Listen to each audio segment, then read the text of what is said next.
Ang mabuting balita ng Panginoon, ayon kay San Lucas.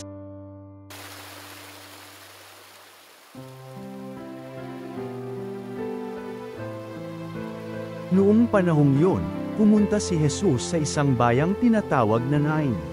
Sumama sa kanya ang kanyang mga alagad at ang napakaraming tao.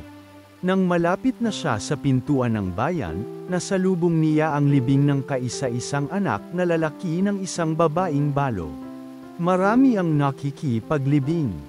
Nahabag ang Panginoon nang makita ang ina ng namatay, at sinabi sa kanya, "Huwag kang tumangis." Lumapit siya at hinipo ang kinalalagyan ng patay at tumigil naman ang mga may dala nito.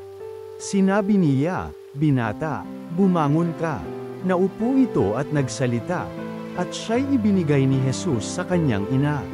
Sinidlan ng takot ang lahat at sila'y nagpuri sa Diyos. Sabi nila, dumating sa atin ang isang dakilang propeta. Nilingap ng Diyos ang kanyang bayan. At kumalat sa buong Judea at sa palibot na lupain ang balitang ito tungkol sa kanya.